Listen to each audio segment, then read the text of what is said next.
So, because I knew about my supposed sister for so long, and I can't remember the exact first, second, or third conversations concerning her and how she came along.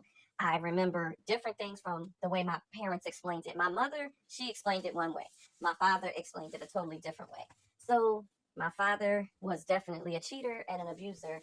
And so, my mother stated that not too long after she and my father got married, my father told her that he had another woman pregnant. And for all intents and purposes, let's call her the whore of Las Vegas.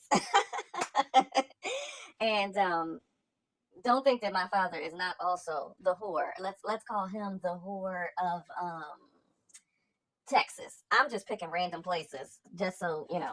That's just what I'm doing.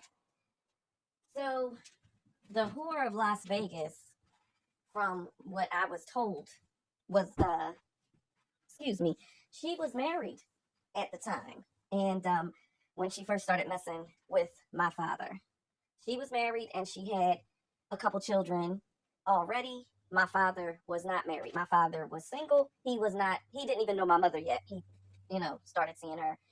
So the story that was told to me from my mom was that he was cheating with a married woman, and she got pregnant, and she made my father promise to never tell anyone. But my father told my mom after they got married. But in typical a-hole fashion, he told my mom that something must was going on between the whore of Las Vegas and her husband.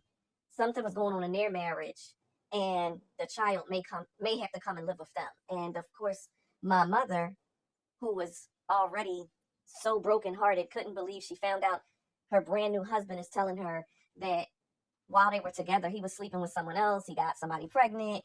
They had a baby. And to add insult to injury, he's telling her this baby may have to come and live with them.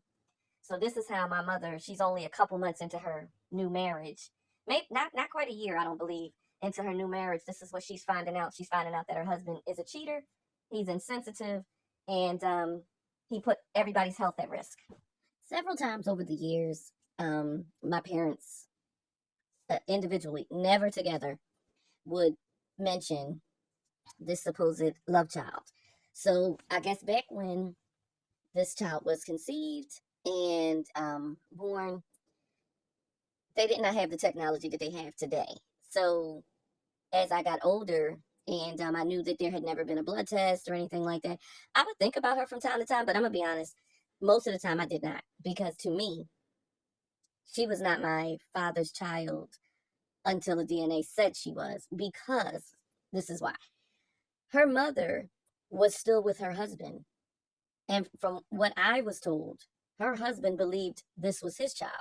So that said to me, he had to be sleeping with her during this time.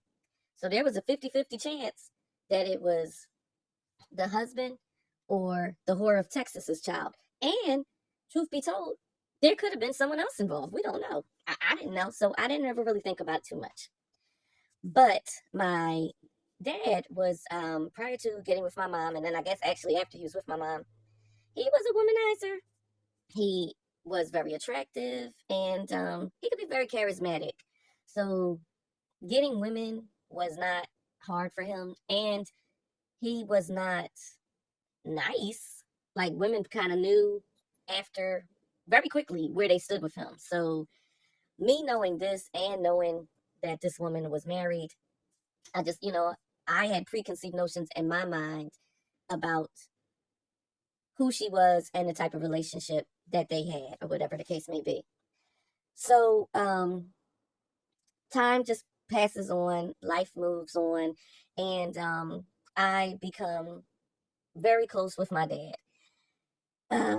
After the divorce, though, so I'm going to backtrack a little bit. After the divorce, we were not close for a very long time, but then certain things happened in my life, and he, many, many, many years later, he was a totally different person then, at least for a while. And so it allowed us to get very close.